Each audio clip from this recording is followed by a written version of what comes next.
Assalamualaikum warahmatullahi wabarakatuh. Shalom, Om Swastiastu, Namo Buddhaya, dan salam kebajikan. Kami dari kelompok 3 ingin mempresentasikan tugas akhir dari etika profesi dengan judul pengambilan keputusan etis. Ikut nama kelompok kami, 1. Saya sendiri, Dewi Kritina Limbong dengan NIP 202101024140. Selanjutnya ada Pika dengan NIP 2021010221. Selanjutnya ada Tabita Praviani Lestari dengan NIP 202101022123. Dan yang terakhir ada Vira Pertiwi dengan NIP 202201022142. Pendahuluan, motivasi. Harus ditumbuhkan pada semua pihak, baik pengusaha, karyawan, dan mahasiswa untuk peka terhadap etika dan tanggung jawab sosial mereka. Selanjutnya ada kerangka kerja pengambilan keputusan etis. Berikut 1. Konsekuensi atau kekayaan yang dibuat dalam hal keuntungan bersih atau biaya. 2. Ada hak dan kewajiban yang terkena dampak. Ketiga, kesetaraan yang dilibatkan. Keempat, motivasi atau kebijakan yang diharapkan. Pendekatan filosofi, konsekuensialisme, utilitarisme, atau teologi. 1. Konsekuensialisme bertujuan untuk memaksimalkan hasil akhir dari sebuah keputusan. Kedua, sebuah perbuatan benar secara moral dan jika hanya tindakan tersebut mampu memaksimalkan kebaikan bersih. Selanjutnya ada deontologi. 1. Berfokus pada kewajiban atau tugas memotivasi keputusan atau tindakan bukan pada konsekuensi dari tindakan. Yang kedua, kebenaran bergantung pada rasa hormat yang ditunjukkan dalam tugas serta hak dan keadilan yang dicerminkan oleh tugas tersebut. Selanjutnya ada etika kebijakan. Etika kebijakan dibagi menjadi 2. 1. Etika kebijakan berfokus pada karakter atau integritas moral para pelaku dan melihat pada moral masyarakat, seperti masyarakat profesional untuk membantu mengidentifikasi isu-isu etis dan panduan tindakan etis. Kedua, 3. Kebajikan penting yaitu keberanian, kesederhanaan, dan keadilan. Saya akan melanjutkan presentasi dari teman saya. Saya Pika dengan NIM 202101022121. Selanjutnya ada pengujian untuk mengambil keputusan etis. Yang pertama itu, akankah saya merasa nyaman jika tindakan atau keputusan ini muncul di halaman depan surat kabar nasional besok pagi? Ya, pertanyaan kedua adalah, akankah saya bangga dengan keputusan ini? Pertanyaan ketiga adalah, apakah ibu saya bangga dengan keputusan ini? Yang keempat adalah, apakah tindakan atau keputusan ini sesuai dengan nilai dan kode etik perusahaan? Dan yang terakhir adalah, apakah hal ini terasa benar bagi saya? Selanjutnya adalah aturan praktis untuk mengambil keputusan etis, yang terdiri dari 7 macam, yaitu yang pertama golden rule, yaitu perlakuan orang lain seperti Anda ingin diperlakukan. Yang kedua adalah peraturan pengungkapan, yaitu jika Anda merasa nyaman dengan tindakan atau keputusan setelah bertanya pada diri sendiri, apakah Anda akan keberatan jika semua rekan, teman, dan keluarga Anda menyadari hal itu, maka Anda harus bertindak atau memutuskan. Dan yang ketiga ada etika intuisi, yang itu lakukan apa yang firasat Anda katakan untuk Anda lakukan. Yang keempat ada imperatif kategoris, yaitu jangan mengadopsi prinsip-prinsip tindakan, kecuali prinsip-prinsip tersebut dapat, tanpa adanya konsistensi, diadopsi oleh orang lain. Dan yang kelima ada prinsip utilitarian, yaitu lakukan yang terbaik untuk jumlah terbesar. Dan yang keenam ada etika profesi, yaitu lakukan hanya apa yang bisa Anda jelaskan di depan komite dan dari rekan-rekan profesional Anda. Dan yang ketujuh ada prinsip kebijakan, yaitu lakukan apa yang menunjukkan kebijakan yang diharapkan.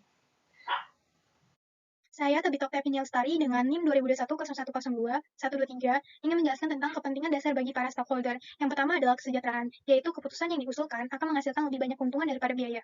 Yang kedua ada keadilan, yaitu distribusi manfaat dan beban harus berimbang. Yang ketiga ada hak, yaitu keputusan yang diusulkan tidak boleh melanggar hak pemangku kepentingan dan pembuat keputusan. Dan yang terakhir adalah sifat kebajikan. Keputusan yang diusulkan harus menunjukkan kebajikan seperti yang diharapkan.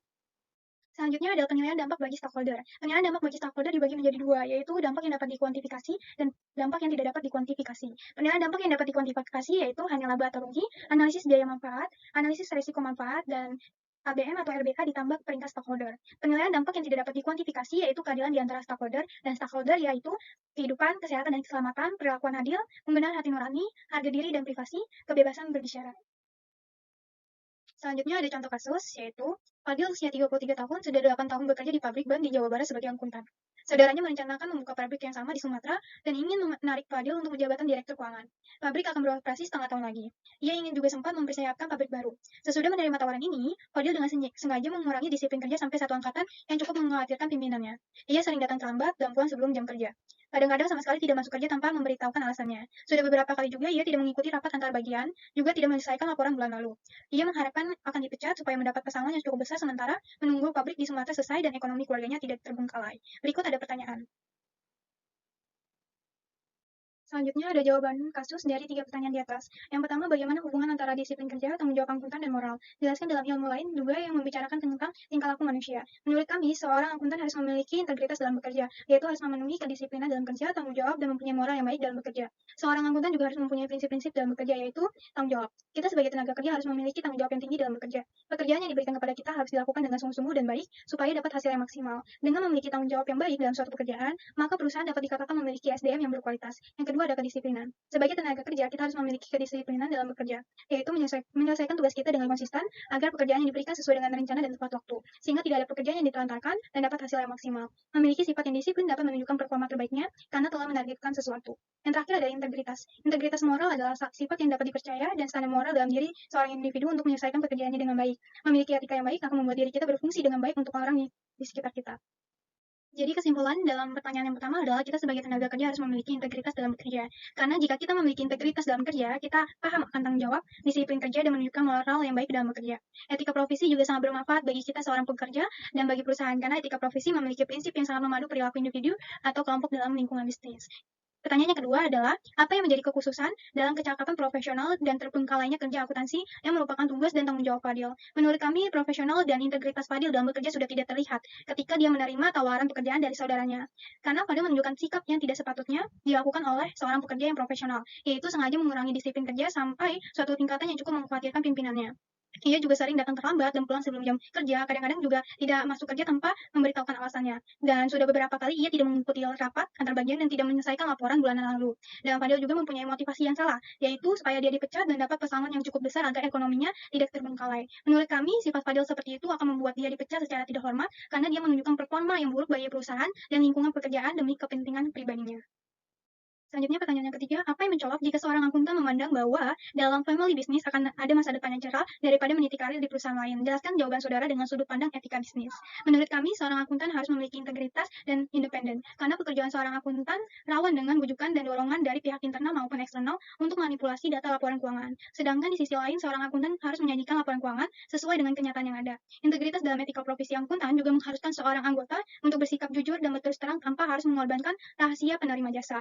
Pelayanan dan kepercayaan publik tidak boleh dikalahkan untuk keuntungan pribadi. Dan kenapa? Family bisnis akan ada masa depan yang lebih cerah daripada meniti karir di perusahaan lain. Karena banyak family bisnis yang curang akan laporan keuangan demi memperoleh keuntungan yang besar, dan untuk mendapatkan hal itu, perusahaan akan bekerja sama dengan seorang akuntan yang mau mengikuti keinginan perusahaan tersebut. Terima kasih. Lalu, saya akan menjelaskan perihal pendekatan tradisional dalam pengambilan keputusan etis. Terdiri dari 5 pertanyaan. Yang pertama, apakah keputusan itu menguntungkan? Yang kedua, apakah keputusan itu sah di mata hukum? Yang ketiga, apakah keputusan itu adil? Yang keempat, apakah keputusan itu benar? Dan yang kelima, akan ada pertanyaan, apakah keputusan itu dapat mendukung pembangunan berkelanjutan lebih lanjut?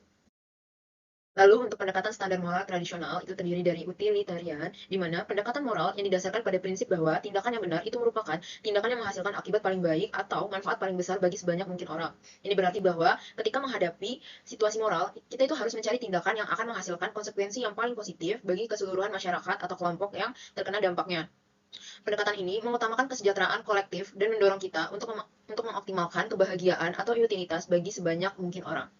Yang kedua, itu ada hak-hak individu, di mana pendekatan ini berfokus pada perlindungan dan penghormatan hak asasi manusia. Ini berarti bahwa tindakan yang benar itu merupakan tindakan yang menghormati dan melindungi hak-hak individu setiap orang. Pendekatan ini menekankan pada kebebasan, martabat, dan otonomi individu, serta melihat bahwa hak-hak ini harus diakui dan dihormati oleh masyarakat dan pemerintah.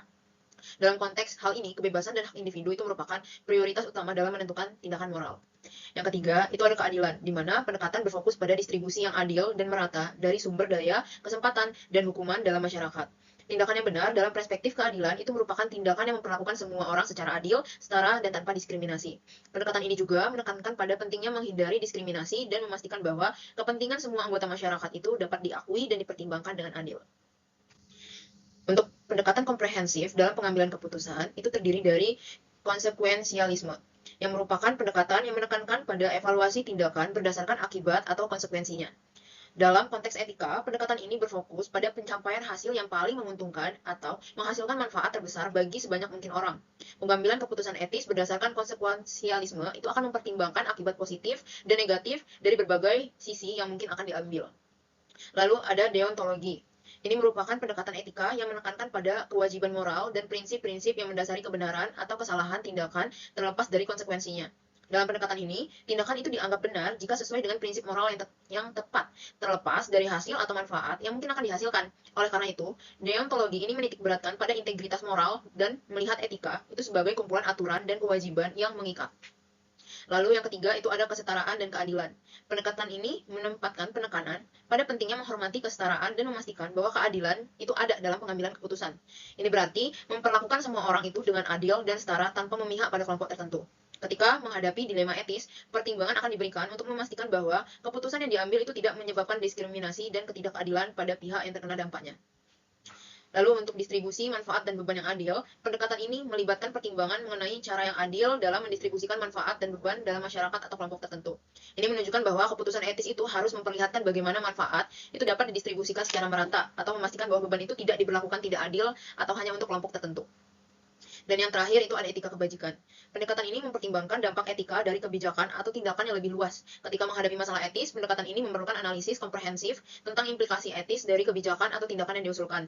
Pertimbangan ini mencakup evaluasi dampaknya pada baik kelompok dan memastikan keputusan etis yang diambil itu bersifat komprehensif dan tidak hanya menguntungkan satu kelompok saja.